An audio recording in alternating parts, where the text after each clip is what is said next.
Ma femme a insisté pour que je m'excuse auprès de son meilleur ami pour l'avoir contrarié.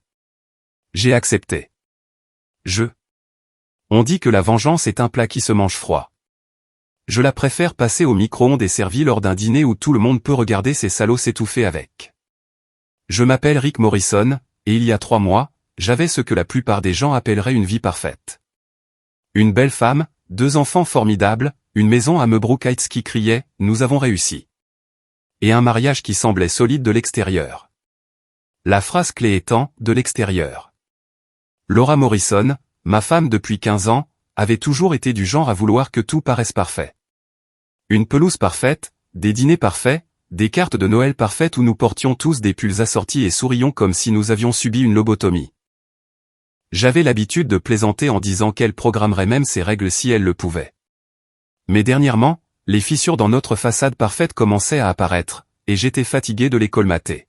« Rick, as-tu pensé à acheter le vin pour ce soir ?» a demandé Laura de l'étage, sa voix portant cette pointe particulière qui signifiait que je l'avais déjà déçue d'une manière ou d'une autre. Ce soir, c'était ça.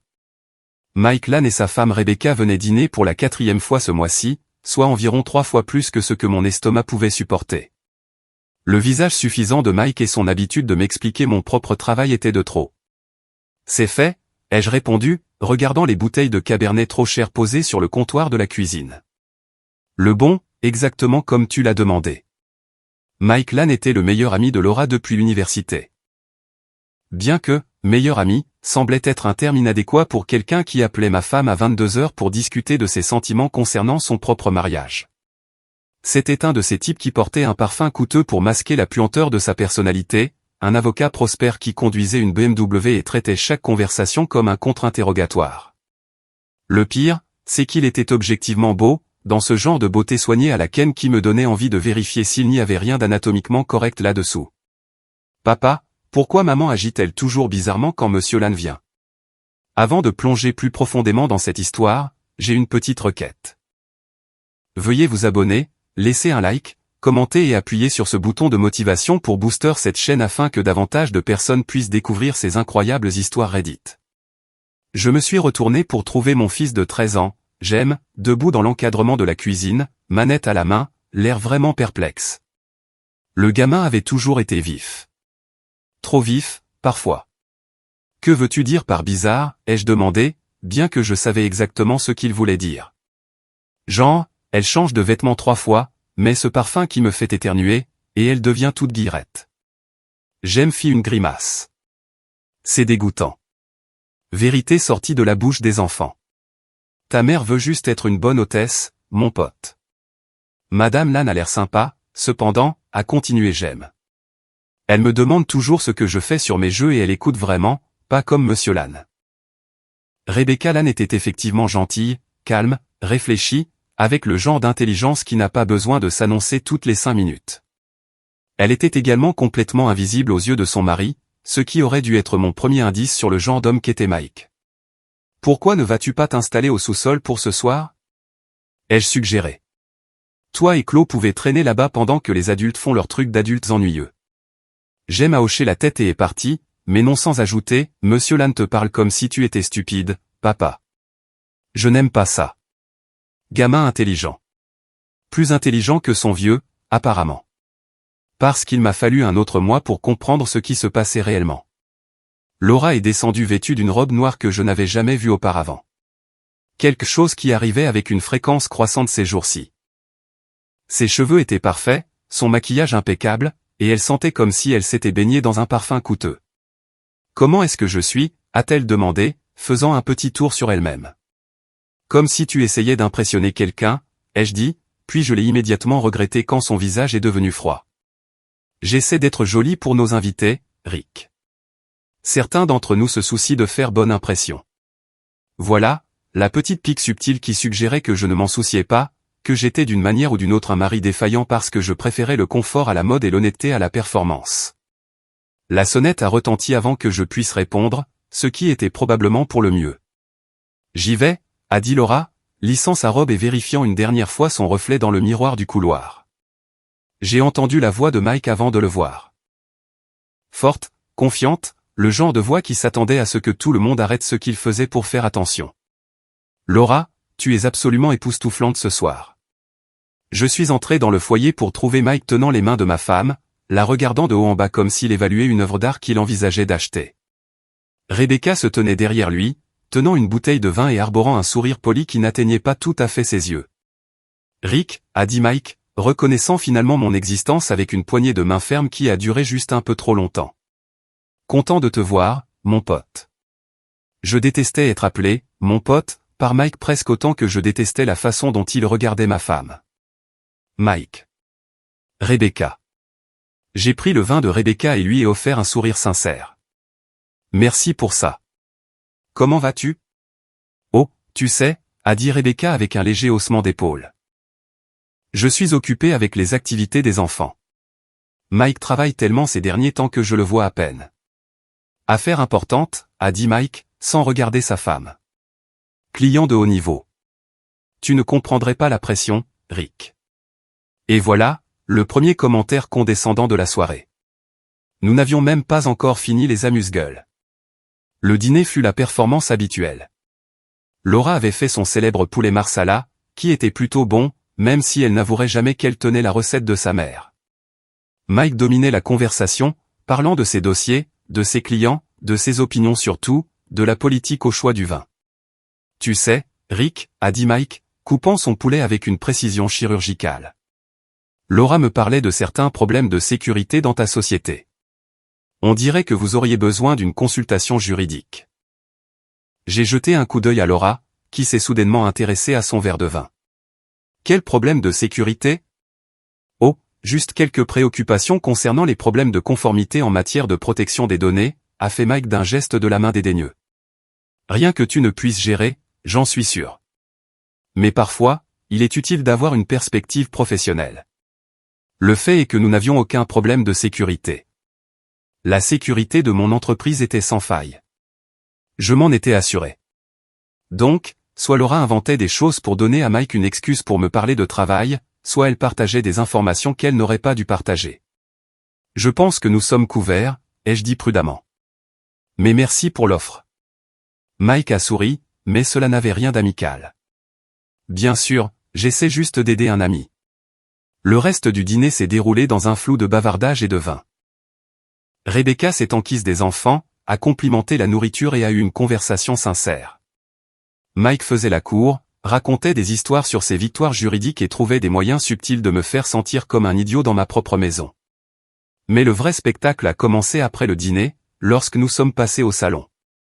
Laura, ce vin est exceptionnel, a dit Mike, s'installant sur le canapé à côté de ma femme, plus proche que nécessaire. Tu as un excellent goût. Rick l'a choisi, a dit Laura, mais elle souriait à Mike comme s'il venait de la complimenter sur la scission de l'atome. Ah, il l'a fait? Mike m'a regardé avec surprise. Eh bien, bon choix, mon pote. Je commençais à comprendre comment les gens se retrouvaient dans ces émissions de faits divers. Rebecca était assise dans le fauteuil en face de moi, et j'ai remarqué qu'elle regardait son mari avec une expression que je ne pouvais pas tout à fait déchiffrer. Pas de la colère exactement, plutôt de la résignation. Alors, Rebecca, ai-je dit, comment se passe ton club de lecture? Son visage s'est éclairé. Oh, c'est merveilleux. Nous venons de terminer de lire ce roman policier sur une femme qui découvre que son mari a une aventure. Très bien écrit, même si la fin était un peu intense. Ça a l'air intéressant, ai-je dit. Que se passe-t-il à la fin?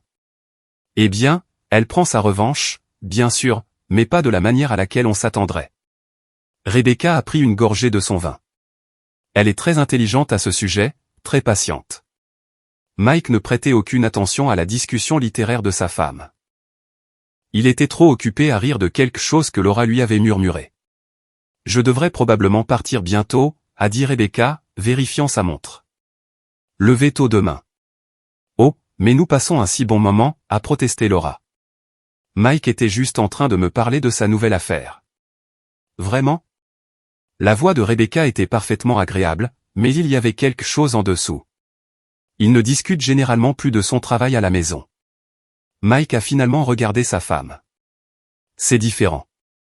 Laura comprend les complexités. J'ai senti quelque chose de froid s'installer dans mon estomac. Laura comprend les complexités, alors que sa propre femme, non.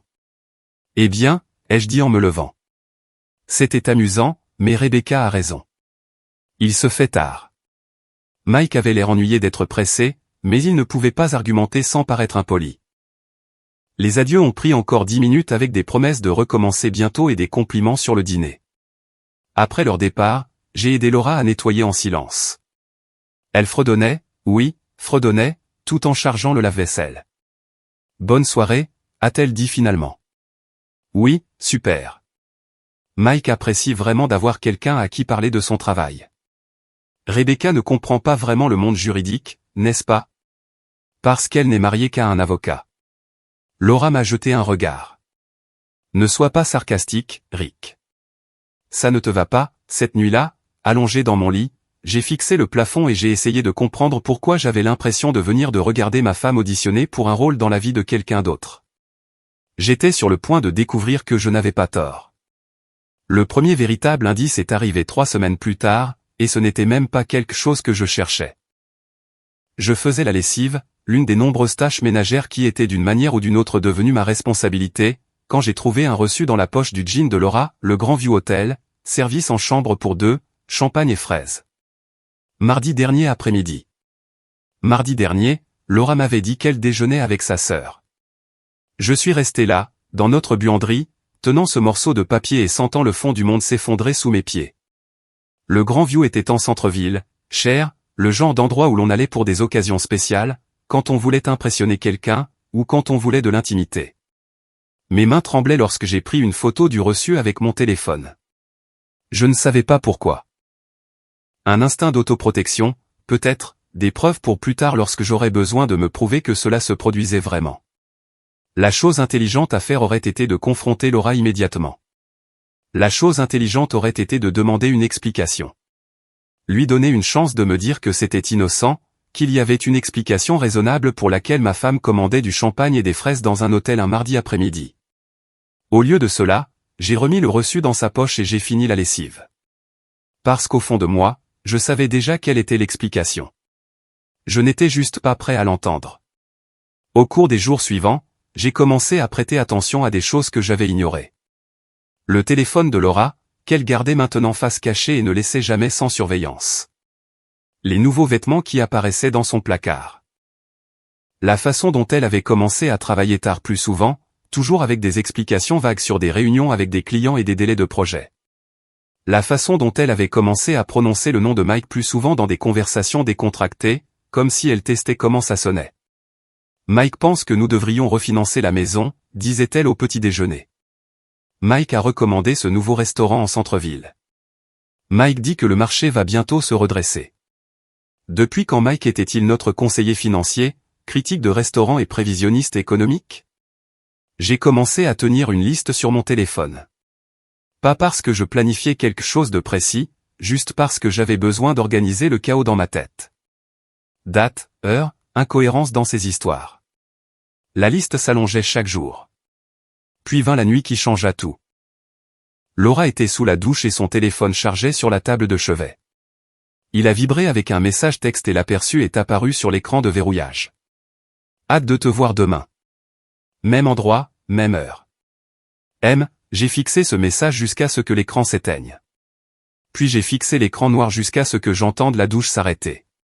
Mon cœur battait si fort que j'étais sûr que Laura l'entendrait lorsqu'elle sortirait de la salle de bain. Elle a émergé dans son peignoir, les cheveux enveloppés dans une serviette, l'air détendu et heureuse d'une manière qu'elle n'avait pas eue avec moi depuis des mois. Bonne douche, ai-je demandé, ma voix semblant normale d'une manière ou d'une autre. Très relaxante. Elle a pris son téléphone, a vu le message, et a souri. Vraiment souri. Puis elle l'a supprimé. J'ai regardé ma femme de 15 ans supprimer un message d'un autre homme et j'ai réalisé que je regardais une étrangère. Je vais déjeuner avec Sarah demain, a-t-elle dit, sans me regarder. Je pourrais rentrer tard. Sarah. Le nom de sa sœur était Sandra, et Laura savait que je le savais. Ça a l'air bien, ai-je dit. Dis bonjour à Sarah de ma part. Laura a hoché la tête, ne me regardant toujours pas, et je savais qu'elle n'avait même pas enregistré l'erreur. Cette nuit-là, je n'ai pas dormi. J'étais allongé à côté de ma femme, écoutant sa respiration, et j'essayais de comprendre depuis combien de temps cela durait. Le reçu de l'hôtel datait d'il y a 3 semaines, mais la façon dont Mike avait agi au dîner, la façon dont Laura lui avait répondu, ce n'était pas nouveau. J'ai pensé à l'observation de James sur sa mère agissant bizarrement autour de Mike. Depuis combien de temps mon fils de 13 ans regardait-il sa mère flirter avec un autre homme? Depuis combien de temps étais-je le seul à ne pas voir ce qui se passait dans ma propre maison? Le lendemain matin, Laura est partie pour son déjeuner avec Sarah, vêtue d'une nouvelle robe et de suffisamment de parfum pour étouffer un cheval. Elle m'a embrassé pour me dire au revoir, m'a vraiment embrassé, et m'a dit qu'elle m'aimait. J'ai attendu que sa voiture soit sortie de l'allée, puis j'ai appelé Neil. Neil Patterson était mon ami depuis l'université et était maintenant détective privé. Il avait quitté les forces de police il y a 5 ans après s'être lassé de la politique et de la bureaucratie. Et maintenant, il gagnait décemment sa vie à attraper les conjoints infidèles et à traquer la fraude à l'assurance. Rick, quoi de neuf, mec? J'ai besoin d'une faveur, ai-je dit. Et j'ai besoin que tu ne poses pas trop de questions. Il y a eu une pause. C'est à propos de Laura? Neil avait toujours été perspicace. C'est ce qui faisait de lui un bon flic et un meilleur détective privé. Oui. Où est-elle censée être aujourd'hui? Déjeuner avec sa sœur. Mais sa sœur s'appelle Sandra, pas Sarah. Et elle déjeune avec Mike Lane à la place. L'avocat. Ton voisin. Ami, pas voisin. Et oui, ce Mike Lane. Une autre pause. Tu veux que je la suive? Je veux que tu documentes tout ce que tu trouves. Photos, heures, lieux, tout ce qui est légal et admissible. Rick, tu es sûr de ça? Une fois que tu sais, tu ne peux plus ne pas savoir. J'ai regardé autour de ma cuisine, les photos de famille sur le réfrigérateur, la tasse de café que Laura avait laissée dans l'évier avec du rouge à lèvres sur le bord. Je sais déjà, Neil. J'ai juste besoin de preuves. Neil m'a rencontré ce soir-là chez Alice, un bar du centre-ville assez sombre pour les conversations privées et assez éloigné de Meadowbrook Heights pour que nous ne croisions personne que nous connaissions. Il a glissé une enveloppe manie sur la table sans rien dire. À l'intérieur se trouvaient des photographies. Laura et Mike entrant au Grandview Hotel à 12h30. Laura et Mike quittant le Grandview Hotel à 15h15. La main de Mike sur le dos de Laura alors qu'il marchait dans le hall. Laura riant à quelque chose que Mike disait. Laura embrassant Mike pour lui dire au revoir dans le parking souterrain. La dernière photo montrait la BMW de Mike sortant du garage et la Honda de Laura suivant 30 secondes plus tard. Depuis combien de temps? Ai-je demandé. C'était juste aujourd'hui, mais d'après ce que j'ai vu. Neil secoua la tête. Ils sont à l'aise ensemble. Ce n'est pas nouveau. J'ai fixé les photos jusqu'à ce qu'elles deviennent floues. Ma femme, mon amie en couleur. Il y a autre chose, a dit Neil. J'ai vérifié les plaques de Mike, fait quelques recherches. Il a été à cet hôtel au moins une fois par semaine au cours des 2 derniers mois. Toujours la même chambre. Chambre 412. Comment as-tu? Laisse tomber. Oui, 412. Le même numéro de chambre qui était sur le reçu que j'avais trouvé dans la poche de Laura. Que veux-tu faire? A demandé Neil. J'ai réfléchi à cette question pendant longtemps. Que voulais-je faire? Le vieux Rick serait rentré chez lui et aurait confronté Laura. Aurait exigé une explication, lui aurait donné une chance d'y mettre fin, aurait essayé de régler les choses pour le bien des enfants. Mais le vieux Rick n'avait pas été assis dans un bar à regarder des photos de sa femme embrassant un autre homme. Je veux y réfléchir, ai-je dit finalement. Rick, quoi que tu prévois? Je ne prévois rien, pour l'instant. C'était un mensonge. Je planifiais déjà quelque chose. Je ne savais juste pas encore quoi. Je suis rentré à la maison cette nuit-là et j'ai agi normalement. J'ai dîné avec la famille, aidé Chloé avec ses devoirs, regardé la télévision avec Jem. Laura était de très bonne humeur, parlant de son merveilleux déjeuner avec Sarah et de la façon dont elles avaient perdu la notion du temps en faisant du shopping. Tu as acheté quelque chose, ai-je demandé. Oh, juste quelques petites choses. Rien d'important. Encore des mensonges. Les photos la montraient sortant de l'hôtel les mains vides. Après que les enfants soient allés au lit, Laura et moi nous sommes assis dans le salon, faisant semblant de regarder une émission sur les rénovateurs de maisons. Elle envoyait des messages à quelqu'un, souriant à son téléphone. Bon épisode, ai-je dit quand c'était fini. MMH, a convenu Laura, bien qu'elle n'ait pas regardé la télévision une seule fois. Je pensais que nous devrions réinviter Mike et Rebecca bientôt, ai-je dit nonchalamment. La tête de Laura s'est redressée. Vraiment? Je pensais que tu n'aimais pas les recevoir. J'ai réfléchi à ce que Mike a dit à propos de la consultation juridique. Peut-être qu'il a raison. Peut-être que je devrais obtenir une perspective professionnelle. Le sourire de Laura était radieux. C'est une excellente idée, Rick. Je pense que Mike apprécierait vraiment. Je parie qu'il le ferait. Pourquoi ne l'appelles-tu pas demain? Organise quelque chose pour ce week-end. Je le ferai, a dit Laura, se dirigeant déjà vers son téléphone. Je l'appellerai dès la première heure. Je me suis couché cette nuit-là en sachant exactement ce que j'allais faire. Mike voulait me donner une perspective professionnelle. J'allais lui en donner une en retour. Laura a appelé Mike le lendemain matin avant même que j'aie fini mon café. Je pouvais l'entendre depuis la cuisine, sa voix brillante et excitée, expliquant que j'avais changé d'avis sur la consultation juridique. Il a vraiment besoin de ton opinion professionnelle, disait-elle. Tu sais à quel point Rick peut être têtu, mais il se ravise enfin. Rick le têtu. Voilà ce que j'étais devenu dans le récit de mon propre mariage. Samedi soir serait parfait, a continué Laura. Nous pourrions dîner et ensuite toi et Rick pourriez parler affaires. Elle a fait une pause, écoutant ce que Mike disait, et son rire était différent de celui qu'elle utilisait avec moi. Plus léger, plus sincère. Je suis sûr que Rebecca ne verra pas d'inconvénient, a dit Laura. Elle semble toujours apprécier nos dîners. Une autre pause. Oh, elle ne se sent pas bien.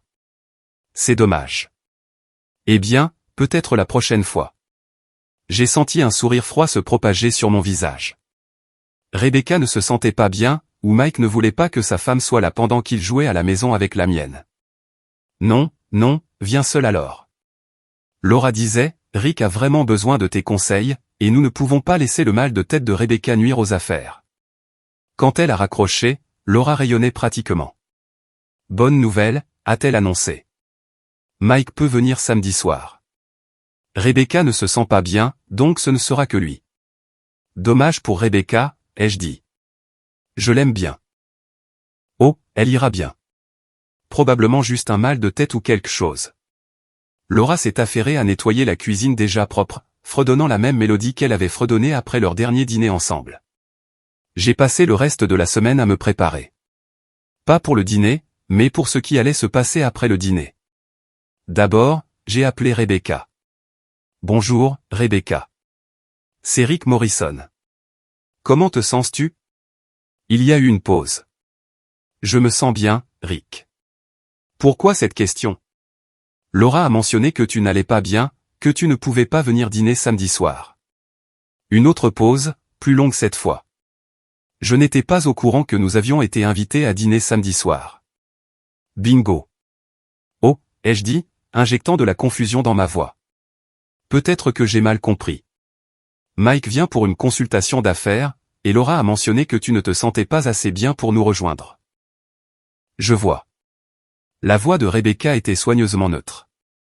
Eh bien, Mike ne m'a pas parlé de dîner d'affaires. Il a probablement juste oublié, ai-je dit. Tu sais à quel point il est occupé ces derniers temps. Oui, a dit Rebecca doucement. Il a été très occupé. Eh bien, peut-être la prochaine fois, ai-je dit. J'espère que tu te sentiras mieux bientôt. Merci, Rick. Je suis sûr que ça ira. Après avoir raccroché, je me suis assis dans mon bureau et j'ai pensé à Rebecca Lane. La Rebecca calme et intelligente, qui lisait des livres sur des femmes se vengeant de maris infidèles, qui regardait son mari flirter avec d'autres femmes et ne disait rien, qui disparaissait lentement dans son propre mariage. Je me suis demandé ce qu'elle pensait en ce moment. Ensuite, j'ai appelé Neil. J'ai besoin que tu fasses quelque chose pour moi samedi soir, ai-je dit. Quel genre de quelque chose? Le genre légal. Je veux que tout soit documenté. Heure, photo, audio, si possible. Rick, qu'est-ce que tu prépares? Je prévois de m'excuser. T'excuser pourquoi? Pour avoir été un si terrible ami. Samedi soir est arrivé avec une chaleur inhabituelle pour octobre. Laura avait passé toute la journée à se préparer, à cuisiner, à nettoyer, à changer de vêtements 3 fois. Elle s'était décidée pour une robe rouge que je n'avais jamais vue. Quelque chose qui montrait plus de peau qu'elle n'en exposait habituellement pour des dîners d'affaires. Tu es jolie, ai-je dit quand elle est descendue. Merci. Elle a vérifié son reflet dans le miroir du couloir pour la 100e fois. Je veux faire bonne impression. Cela pourrait être important pour ta carrière. Ma carrière? Bien sûr. Mike est arrivé à 19h précise, portant une bouteille de vin coûteux et vêtu d'un costume qui coûtait probablement plus cher que le loyer de la plupart des gens. Rick, il m'a serré la main avec la même poigne ferme. J'ai hâte de discuter ce soir. Moi aussi, ai-je dit. J'ai beaucoup réfléchi à ce que tu as dit sur le besoin d'une perspective professionnelle. Homme intelligent. C'est toujours bon d'avoir l'avis d'un expert. Laura est apparue à mon coude, radieuse dans sa robe rouge. Mike, tu as l'air merveilleux. Et ce vin, il ne fallait pas, seulement le meilleur pour mon hôtesse préférée, a dit Mike, et je l'ai regardé fixer ma femme de haut en bas comme si elle était au menu. Le dîner fut la meilleure performance de Laura jusqu'à présent. Elle avait fait du bœuf Wellington, quelque chose qu'elle n'avait jamais tenté auparavant, et c'était en fait impressionnant. La conversation a coulé facilement, Mike faisant la cour comme d'habitude et Laura buvant ses paroles. J'ai parfaitement joué mon rôle, le mari reconnaissant, enfin prêt à écouter la sagesse de Mike. J'ai posé des questions sur la conformité légale, hoché la tête pensivement à ses réponses et agi généralement comme un homme qui avait finalement reconnu son supérieur intellectuel. Tu sais, Rick, a dit Mike au-dessus du dessert, je dois dire que je suis impressionné. La plupart des gens dans ta position seraient trop fiers pour demander de l'aide. La plupart des gens dans ma position n'ont pas accès à quelqu'un avec ton expertise, ai-je répondu.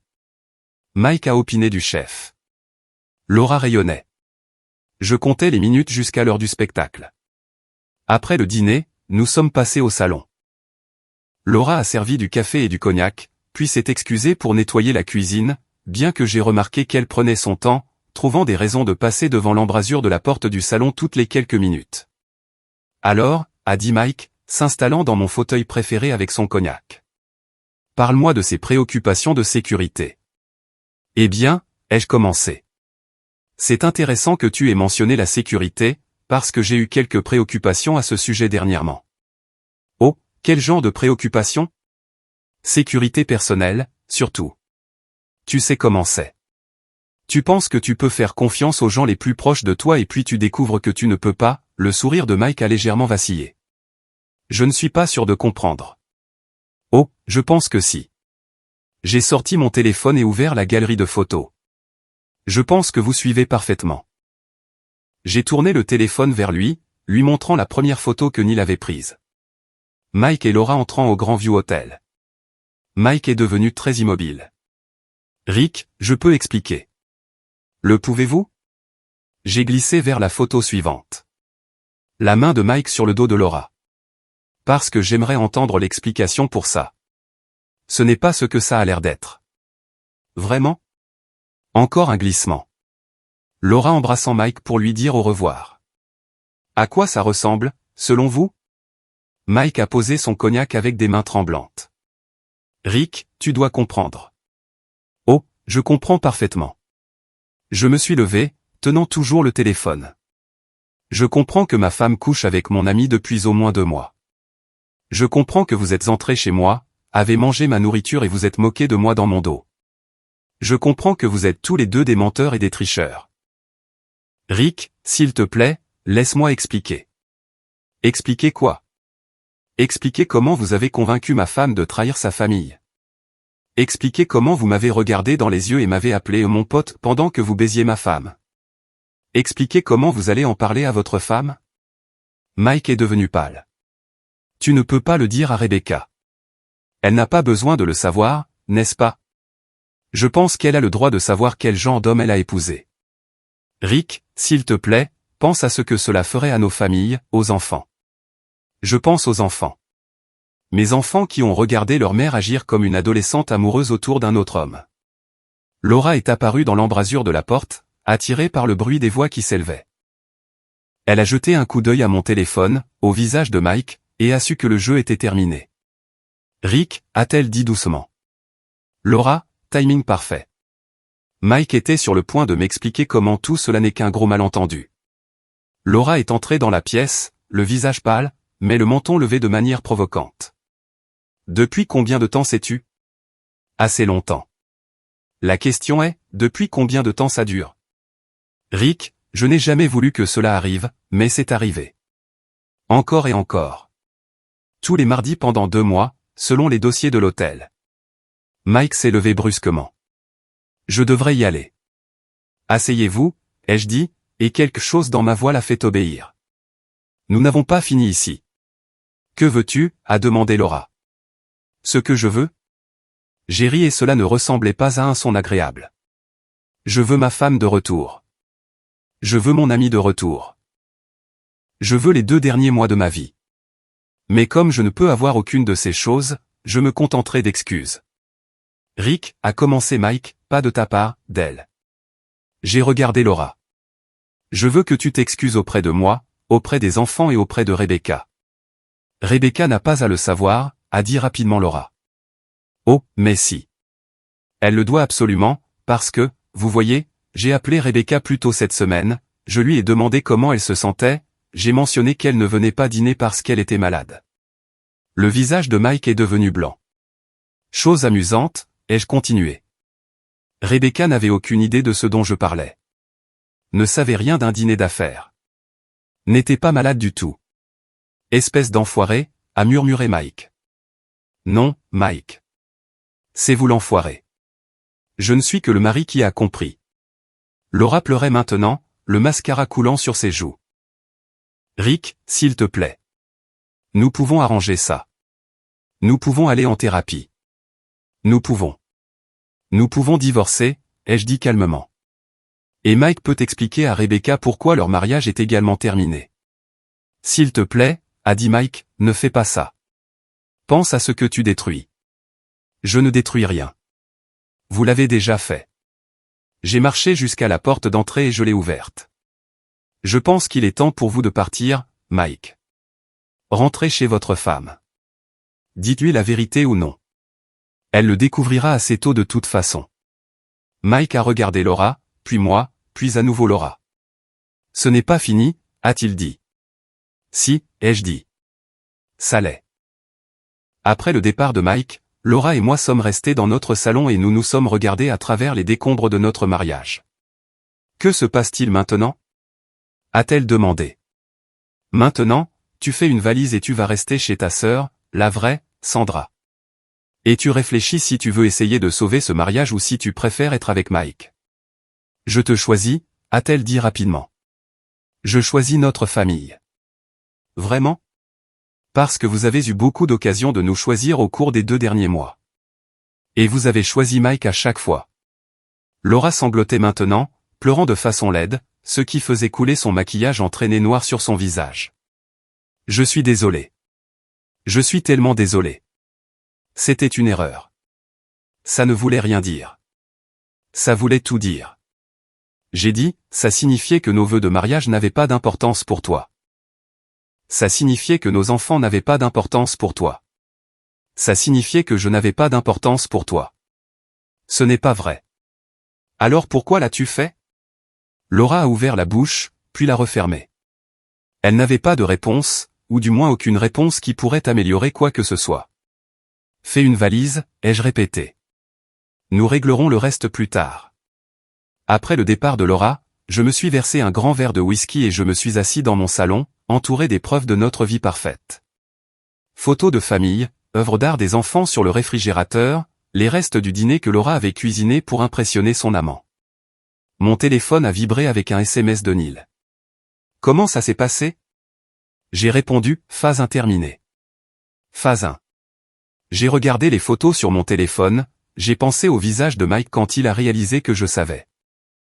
J'ai pensé à Rebecca assise à la maison pendant que son mari lui mentait.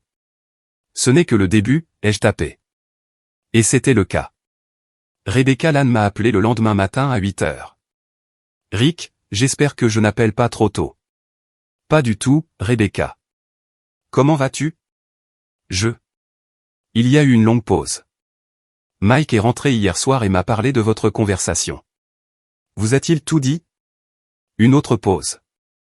Il m'en a dit assez. J'ai attendu, la laissant traiter tout ce que Mike avait partagé.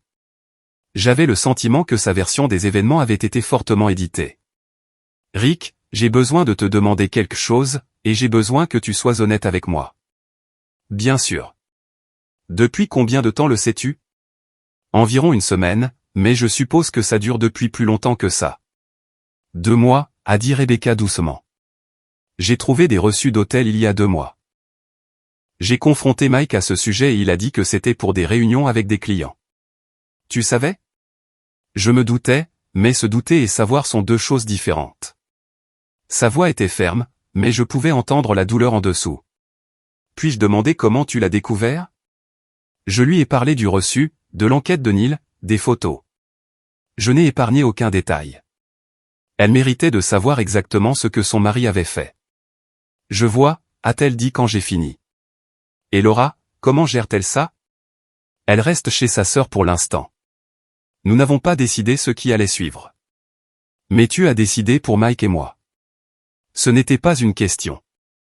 Rebecca, je suis désolé. Je sais que ce n'est pas ce que tu voulais entendre. En fait, c'est exactement ce que je voulais entendre. J'ai vécu dans les limbes pendant 2 mois, me demandant si j'étais folle, si j'imaginais des choses.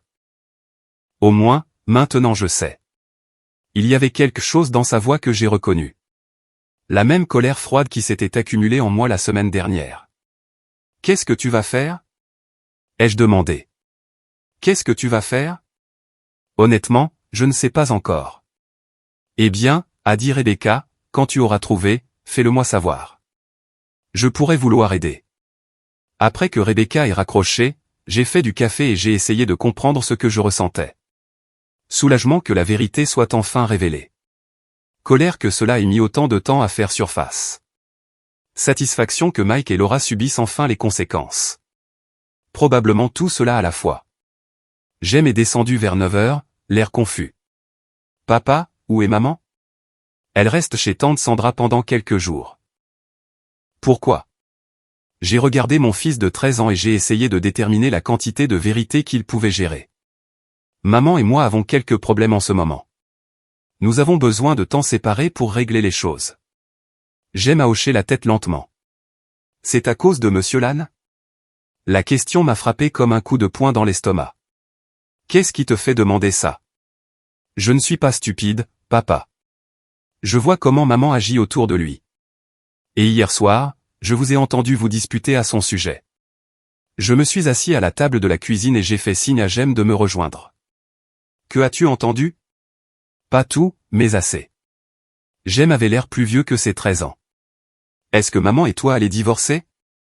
Je ne sais pas encore, mon pote. Peut-être. Bien, a dit Jem, et la véhémence dans sa voix m'a surpris. Jem. Papa, elle t'a menti, à nous tous, et elle a été méchante avec toi tout le temps. Tu es plus heureux quand elle n'est pas là. Encore une fois, la vérité sortait de la bouche des enfants. C'est compliqué. Non, ça ne l'est pas. Elle a choisi Monsieur Lan plutôt que nous. Ce n'est pas compliqué. C'est juste merdique. J'aurais dû corriger son langage, mais il n'avait pas tort. Chloé est apparue dans l'embrasure de la porte, toujours en pyjama. Où est maman? Chez tante Sandra, a dit Jem avant que je puisse répondre. Elle et papa divorcent parce que maman te trompe avec Monsieur Lan. Jem, ai-je commencé à protester, mais Chloé a juste hoché la tête. Je sais, a-t-elle dit d'un ton factuel. Maman agit bizarrement depuis toujours, et Monsieur Lan est dégoûtant. J'ai regardé ma fille de 10 ans. Tu sais? Je ne suis pas aveugle, papa.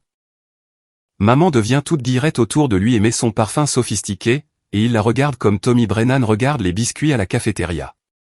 Comment te sens-tu à ce sujet? Chloé haussa les épaules. Triste, je suppose, mais pas surprise. Maman n'a pas été très gentille avec toi dernièrement. J'ai serré les 2 enfants dans mes bras, m'émerveillant de leur résilience et détestant qu'ils aient eu à la développer. Quoi qu'il arrive, ai-je dit, vous êtes ma priorité, toujours. Nous savons, papa, a dit Jem. Tu es le bon parent. Le reste du week-end s'est déroulé calmement. Laura a appelé plusieurs fois, mais j'ai laissé tomber sur la messagerie vocale. Je n'étais pas prêt à entendre ses excuses ou ses promesses de changer. J'avais besoin de temps pour réfléchir, pour planifier, pour décider quel genre d'homme je voulais être quand tout cela serait terminé. Lundi matin a apporté la première véritable conséquence de ma révélation. Mike a appelé à 7 heures. Rick, nous devons parler. Je pense que nous avons dit tout ce qui devait être dit samedi soir. Rebecca demande le divorce. Tant mieux pour elle. Elle va tout prendre. La maison, les enfants, la moitié de mon cabinet. Peut-être auriez-vous dû y penser avant de commencer à coucher avec ma femme. Il y a eu un long silence. Cela n'a pas à détruire nos deux familles, a dit Mike finalement. Vous avez déjà détruit nos deux familles. Je m'assure juste que tout le monde sache qui est responsable. Que voulez-vous? Ce que je veux? J'ai ri. Je veux que vous laissiez ma femme tranquille. Je veux que vous restiez loin de ma famille et je veux que vous fassiez face aux conséquences de vos choix comme un homme au lieu de pleurnicher sur à quel point tout cela est injuste. Et si je ne le fais pas? Alors vous découvrirez exactement à quel point je peux être créatif lorsque quelqu'un menace ma famille. Mike a raccroché sans un mot de plus. 1 heure plus tard, Laura a appelé. Rick. Mike dit que tu essaies de détruire son mariage. Mike a détruit son propre mariage quand il a décidé de tromper sa femme. Mais Rebecca n'a pas besoin de connaître tous les détails. Oui, elle en a besoin. Elle mérite de savoir exactement quel genre d'homme elle a épousé. Et ce que je mérite, moi? Et notre mariage? Et lui, Laura? Tu l'as jeté pour une intimité de chambre d'hôtel avec un homme qui essaie maintenant de te convaincre de l'aider à dissimuler ses crimes. Ce ne sont pas des crimes. L'adultère est un crime dans certains États, mais même si ce n'était pas le cas, c'est une trahison envers moi, envers Rebecca, envers nos enfants. Les enfants n'ont pas besoin de savoir. Les enfants savent déjà. Ils savent depuis des semaines. Ils ne sont pas stupides, Laura. Ils voient tout. Il y a eu un long silence. Qu'est-ce que tu veux que je fasse? A demandé Laura finalement. Je veux que tu décides ce qui est le plus important pour toi, ton mariage ou ton aventure. Parce que tu ne peux pas avoir les deux. J'ai déjà choisi. Je t'ai choisi. J'ai choisi notre famille. Vraiment? Parce que tu défends toujours Mike. Tu essaies toujours de le protéger des conséquences de ce que vous avez tous les deux fait. J'essaie de protéger nos familles.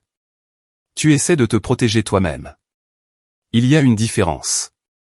Laura a recommencé à pleurer. Rick, s'il te plaît. J'ai fait une erreur. Je sais que je l'ai fait, mais nous pouvons arranger ça. Pouvons-nous? Parce que d'où je suis, on dirait que tu es plus préoccupé par la réputation de Mike que par notre mariage. Ce n'est pas vrai. Alors prouve-le.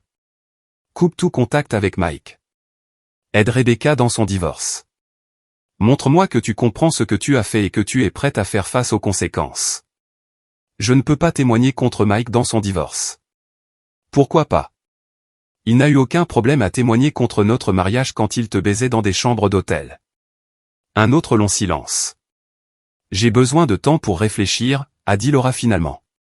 Prends tout le temps dont tu as besoin, mais comprends que chaque jour que tu passes à protéger Mike est un autre jour où tu le choisis lui plutôt que nous. Après que Laura ait raccroché, je me suis assis dans mon bureau et j'ai réfléchi à la conversation. Elle défendait toujours Mike, essayant toujours de minimiser les dommages à sa vie pendant que notre mariage brûlait autour de nous. C'est là que j'ai réalisé que Laura avait déjà fait son choix. Elle l'avait fait il y a 2 mois dans une chambre d'hôtel et elle le faisait toujours chaque jour. Mon téléphone a sonné. C'était Rebecca. Comment te portes-tu? A-t-elle demandé. J'ai été mieux. Toi de même. J'ai déposé les papiers ce matin. Comment te sens-tu? Terrifiée, soulagée, en colère, tout en même temps, elle a fait une pause. Rick, puis-je te demander quelque chose? Bien sûr. Vas-tu essayer de sauver ton mariage? J'ai pensé à l'appel téléphonique de Laura, à sa défense continue de Mike, à l'acceptation résignée de mes enfants de la trahison de leur mère. Je ne pense pas qu'il reste quoi que ce soit à sauver, ai-je dit. Bien, a dit Rebecca. Parce que j'ai une idée. Quel genre d'idée? Le genre qui s'assure que Mike et Laura comprennent exactement ce qu'ils ont fait à nos familles. Je me suis surpris à sourire pour la première fois depuis des jours. J'écoute.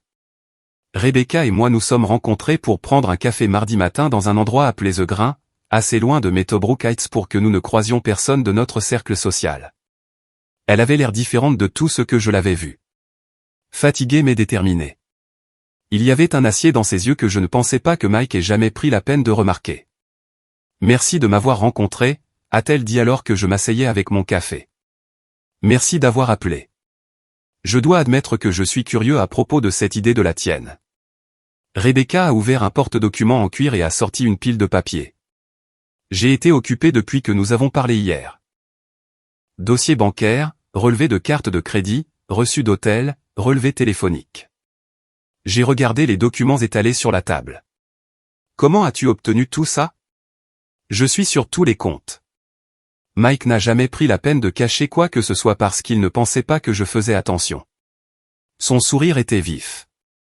Les hommes comme Mike sous-estiment toujours leurs femmes. Elle avait raison. J'avais sous-estimé Laura pendant des années. J'avais supposé qu'elle était juste concentrée sur les apparences sociales et la perfection domestique. J'avais manqué tous les signes qu'elle était capable de tromperie systématique. Qu'est-ce que je regarde? Ai-je demandé, parcourant les papiers. 2 mois de preuves. Frais d'hôtel, factures de restaurant, cadeaux que Mike a achetés pour Laura et qu'il m'a dit être pour des clients. Rebecca a pointé un relevé de carte de crédit. Ce débit ici, lingerie de Victoria's Secret. Mike m'a dit que c'était un cadeau pour l'anniversaire de sa secrétaire. Mon Dieu. Ça s'améliore, ou ça empire, selon ta perspective. Elle a tourné une autre page. Ce sont les relevés téléphoniques. Mike a appelé et envoyé des SMS à Laura tous les jours pendant 2 mois, parfois 20 ou 30 fois par jour. J'ai fixé les chiffres, me sentant mal. 20 ou 30 appels par jour signifiaient qu'ils étaient en contact constant. Ce n'était pas juste une affaire physique. C'était une relation émotionnelle. Il y a plus. Rebecca a continué, Mike a retiré 5 000 € en espèces le mois dernier. Quand je lui ai demandé, il a dit que c'était pour un dîner avec un client. Mais regarde ça. Elle m'a montré un autre reçu. Le Grand View Hotel, suite présidentielle pendant 3 jours. Le même week-end où Mike m'a dit qu'il était à une conférence juridique à Chicago. Il l'a emmené pour un week-end? Pendant que j'étais à la maison avec nos enfants, pensant que mon mari travaillait, la voix de Rebecca était ferme, mais ses mains tremblaient légèrement. Ils ont eu une escapade romantique pendant que je faisais des excuses aux voisins expliquant pourquoi Mike n'était pas au barbecue qu'il avait promis d'organiser. J'ai pensé à ce week-end. Laura m'avait dit qu'elle rendait visite à sa colocataire de l'université à Boston. J'étais resté à la maison avec Jem et Chloé, j'avais commandé une pizza et j'avais en fait passé un bon moment sans la tension constante de la présence de Laura. Que veux-tu faire de tout ça, ai-je demandé. Je veux les détruire, a dit Rebecca simplement.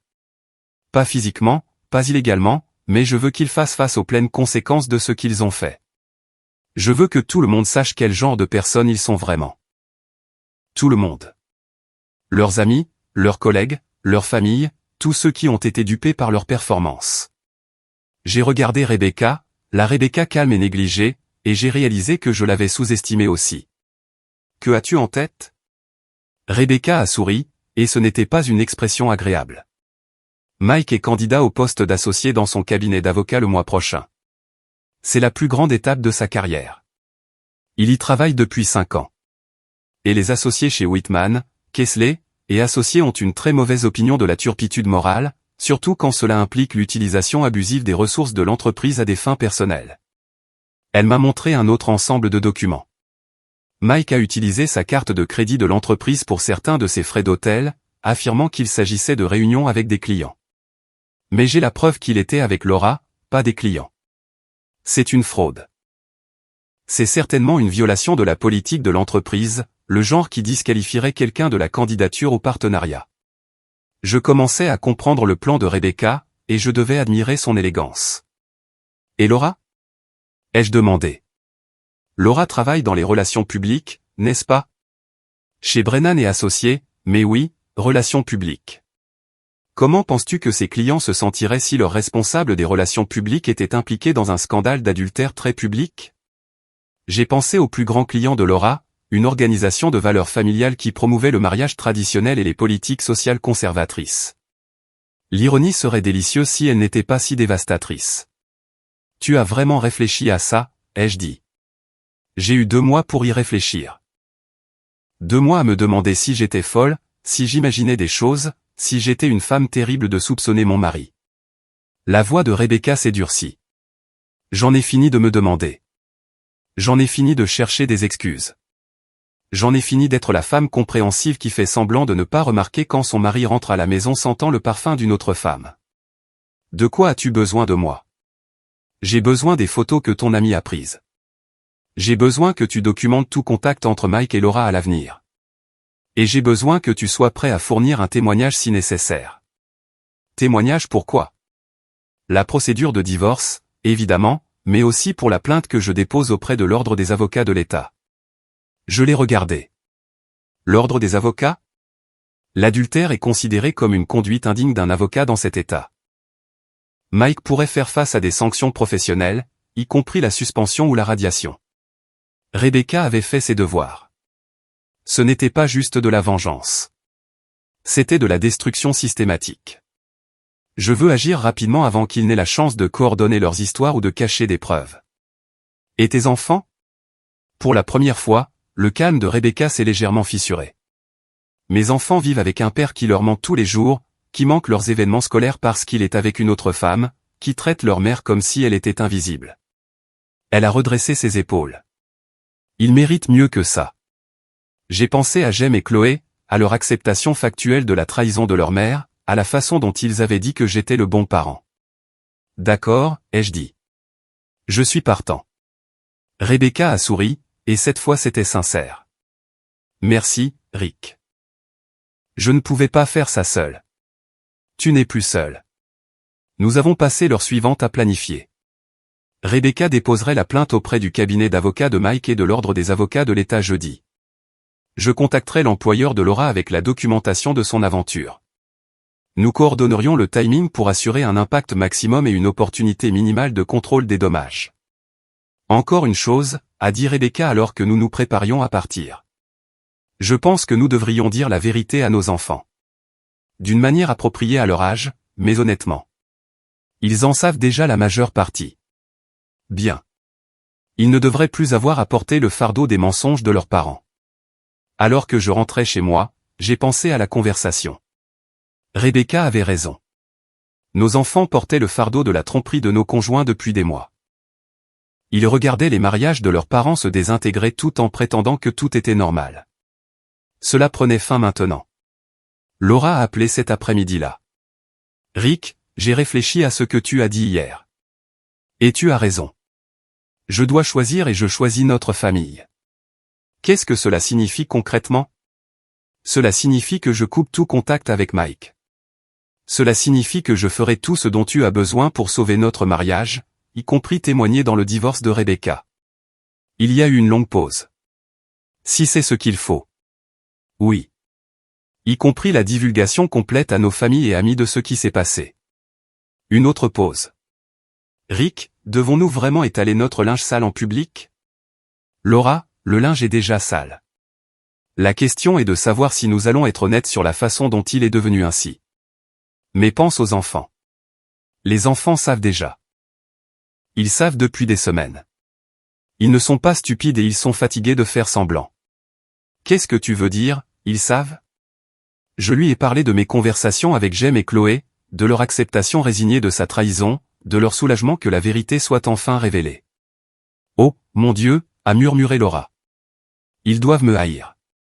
Ils ne te haïssent pas, mais ils sont déçus de toi, et ils sont inquiets de ce que cela signifie pour notre famille. Qu'est-ce que cela signifie? Ça dépend de toi. Es-tu vraiment prête à choisir notre famille plutôt que Mike? Ou dis-tu simplement ce que tu penses que je veux entendre? Je suis sérieuse, Rick. Je ferai tout ce qu'il faut. Alors tu devrais savoir que Rebecca demande le divorce et qu'elle dépose des plaintes contre Mike auprès de son cabinet d'avocats et de l'Ordre des avocats de l'État. Quoi? Rick, tu ne peux pas la laisser faire ça. La carrière de Mike. La carrière de Mike n'est pas ma responsabilité. Ma famille l'est. Mais si Mike perd son emploi, comment subviendra-t-il aux besoins de ses enfants? De la même manière qu'il aurait dû subvenir à leurs besoins depuis le début. En étant un père et un mari décent au lieu d'un tricheur. Rick, s'il te plaît, tu dois arrêter ça. Et voilà. Malgré toutes ses promesses, malgré ses affirmations de choisir notre famille, Laura était toujours plus préoccupée par la protection de Mike que par la réparation de notre mariage. Non, ai-je dit. Je n'ai pas à arrêter quoi que ce soit. Mike a fait ses choix. Rebecca fait les siens, et tu fais les tiens.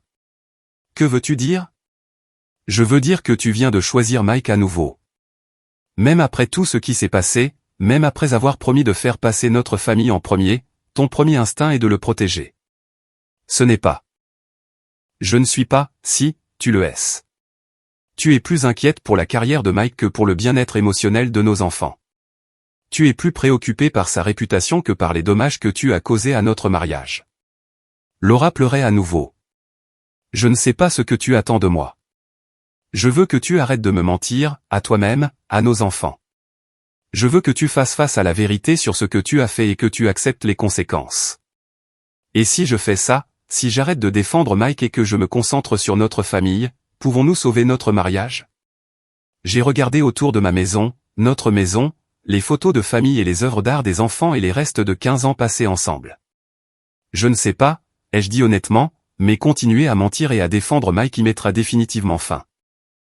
Après que Laura ait raccroché, je me suis assis dans mon bureau et j'ai réfléchi à la conversation. Elle essayait toujours d'avoir le beurre et l'argent du beurre. Sauver son mariage tout en protégeant son amant. Ça n'allait pas marcher. Mon téléphone a vibré avec un SMS de Rebecca. Mike vient d'appeler. Il veut me rencontrer demain pour discuter de nos options. Dois-je enregistrer la conversation? J'ai répondu, absolument. Et Rebecca, pourquoi? Pour m'avoir montré à quoi ça ressemble quand quelqu'un se bat vraiment pour sa famille. La réponse est venue rapidement. Nous allons gagner, Rick. Je l'ai cru. Pour la première fois depuis le début de ce cauchemar, je croyais vraiment que nous allions gagner. Jeudi matin est arrivé avec le genre d'air d'automne vif qui me rendait habituellement optimiste quant au nouveau départ. Aujourd'hui était différent, comme la fin de quelque chose plutôt qu'un début. Mais peut-être que c'était exactement ce dont j'avais besoin. Rebecca m'a envoyé un SMS à 8 heures. C'est fait. J'ai tout déposé ce matin. Mike n'est pas encore au courant. J'ai répondu, l'employeur de Laura ensuite. Déjà géré. Envoyé la documentation il y a 1 heure. Je devais admirer l'efficacité de Rebecca. Pendant que j'agonisais sur des décisions, elle agissait. Mon téléphone a sonné. C'était Neil. Rick, tu as besoin de voir ça. Voir quoi? Vérifie ton email et assieds-toi d'abord. J'ai ouvert mon ordinateur portable et j'ai trouvé un email de Neil avec une douzaine de pièces jointes de photos. Les premières étaient familières. Mike et Laura au Grandview Hotel. Mais le reste était nouveau. Mike et Laura dans un restaurant chic se tenant la main à travers la table. Mike et Laura faisant du shopping ensemble. Laura essayant des bijoux pendant que Mike regardait avec approbation. Mike et Laura dans une agence immobilière regardant des brochures. Des brochures immobilières. Neil, quand est-ce que ça a été pris? Hier. Je les suis depuis lundi juste pour voir ce qu'ils font maintenant que tout est au grand jour. Ils regardent des appartements. On dirait. Eric, cette bijouterie? Mike lui a acheté quelque chose. Gros achat d'après le temps qu'ils ont passé là-dedans.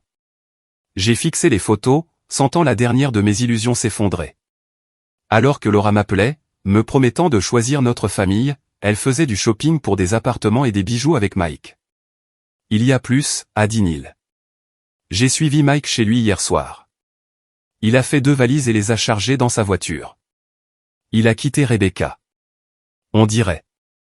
Et d'après les photos immobilières, je dirais que lui et Laura prévoient d'emménager ensemble. J'ai fermé l'ordinateur portable et j'ai essayé de traiter ce que je venais d'apprendre. Laura n'essayait pas de sauver notre mariage. Elle gagnait du temps pour planifier son évasion avec Mike. Le téléphone a sonné à nouveau. Cette fois, c'était Rebecca. Rick. Mike vient d'appeler. Il vient chercher le reste de ses affaires. Il dit qu'il me quitte pour Laura. Je sais. Neil a des photos d'eux en train de chercher des appartements hier alors qu'elle te promettait de sauver ton mariage. Apparemment. Il y a eu une longue pause. Je suis désolé, Rick. Je sais que ce n'est pas ce que tu voulais entendre. En fait, c'est exactement ce que j'avais besoin d'entendre. Maintenant je sais où nous en sommes. Qu'est-ce que tu veux faire? J'ai pensé à ma conversation avec Laura la veille, à ses promesses et à ses mensonges, à l'acceptation résignée de mes enfants de la trahison de leur mère. Je veux les regarder brûler, ai-je dit. Bien, parce que j'ai une idée. 1 heure plus tard, j'étais garé devant la maison de Rebecca, regardant à travers des jumelles Mike charger des boîtes dans sa BMW. Il avait l'air différent de tout ce que je l'avais vu, plus jeune d'une manière ou d'une autre, comme un homme qui venait de s'échapper de prison. Rebecca enregistrait tout depuis la fenêtre de son salon, documentant l'abandon de sa famille par Mike pour la procédure de divorce. Mon téléphone a vibré avec un SMS de Laura. Pouvons-nous parler? J'ai quelque chose d'important à te dire. J'ai répondu, je suis déjà au courant de la recherche d'appartements et des bijoux. Épargne-toi ça. La réponse est venue rapidement. Comment as-tu? Laisse tomber, Rick. Je peux expliquer. Pas besoin. Tu as tout expliqué parfaitement. Ce n'est pas ce que tu penses. C'est exactement ce que je pense. Tu prévoyais de partir avec Mike tout en faisant semblant de vouloir sauver notre mariage. J'étais confuse. Je ne savais pas ce que je voulais. Tu savais exactement ce que tu voulais. Tu ne voulais juste pas faire face aux conséquences de ton choix. Rick, s'il te plaît, laisse-moi rentrer à la maison pour que nous puissions en parler correctement. J'ai regardé les photos sur mon téléphone. Laura et Mike regardant des appartements, planifiant leur nouvelle vie ensemble tout en mentant à leur conjoint. Non, ai-je tapé. Tu as fait ton choix. Vis avec. Mon téléphone a sonné immédiatement. J'ai laissé tomber sur la messagerie vocale. Puis il a sonné encore et encore. Finalement, j'ai répondu. Rick, Dieu merci. C'est Mike. Que voulez-vous, Mike? J'ai besoin que vous arrêtiez Rebecca. Elle essaie de détruire ma carrière, ma réputation, tout ce pourquoi j'ai travaillé. Bien. Rick, s'il vous plaît, pensez à ce que cela fera à nos familles, aux enfants. Je pense aux enfants. Mes enfants qui ont regardé leur mère mentir à leur père pendant des mois. Les enfants de Rebecca qui ont regardé leur père abandonner sa famille pour une autre femme. Ça n'a pas à être comme ça. Nous pouvons arranger quelque chose. Nous avons déjà arrangé quelque chose. Vous avez choisi Laura. Rebecca a choisi le divorce. Et j'ai choisi d'arrêter de prétendre que tout cela n'était qu'un gros malentendu.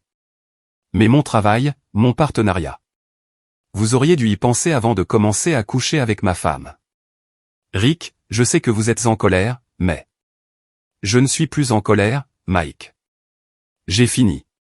Fini de vos mensonges. Fini des mensonges de Laura. Fini de prétendre que tout cela est récupérable. Que voulez-vous? De l'argent? Je peux vous payer. Je ne veux pas de votre argent. Je veux que vous fassiez face aux conséquences de vos actions comme un homme au lieu de pleurnicher sur à quel point tout cela est injuste. Cela va me détruire. Vous vous êtes détruit vous-même et vous avez détruit 2 familles dans le processus. Maintenant, vous devez vivre avec ça. J'ai raccroché et j'ai éteint mon téléphone. 20 minutes plus tard, Mike a émergé de la maison de Rebecca portant la dernière boîte.